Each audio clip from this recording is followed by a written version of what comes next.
এক পোলা এক মায়ের খুব ভালোবাসে, দুনিয়ায় আর কিছু চায় না মায়া ছাড়া। আচ্ছা, কিন্তু মায়া পোলাটারে পছন্দ করে না। ওহো, অনেক চেষ্টার পর মায়া সেই পোলাটারে কইল যে ঠিক আছে, হ্যাঁ, আমি তোমারে ভালোবাসতে পারি, হ্যাঁ।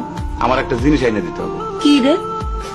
পোলাটা তখন কইল যে তোমারে পাওয়ার লিগা আমি দুনিয়ার যে কোনো জায়গা থেকে যে কোনো জিনিস আইনা দিতে পারি। হ্যাঁ, হ্যাঁ। মায়েরা তখন কইল তুমি তোমার মায়ের কইলজাটা আমার আইনা কি কর, কি কর, শুনোই না। কি গল্প শোনালি দিদু? পোলা তখন দৌড়াইতে দৌড়াইতে তার মায়ের কাছে গেল। হ্যাঁ, মারে যা কইল, হ্যাঁ, মা আমি একটা মায়ের ভালোবাসছি, আমি তার ছাড়া বাঁচব না, হ্যাঁ। কিন্তু ওই মায়া আমার একটা জিনিস নিয়ে যাইতে কইছে, সেটা হলো তোমার কলিজা।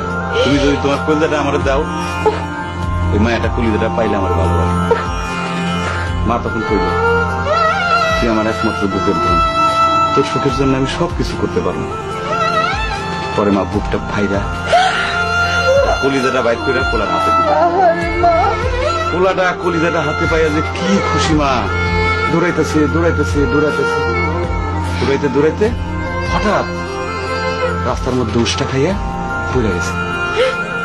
হাতের কলিজাটা হাতের থেকে ছুটে রাস্তার মধ্যে পড়ছে। তখন মায়ের কলিজাটা কইতেছে ব্যথা পাইছো বাজান? কোন মায়া যদি এইরকম কয়, সেই মায়ের আমি, আমার মনে হয় জগতের সব মায়ে একরকম, আমি পারো না।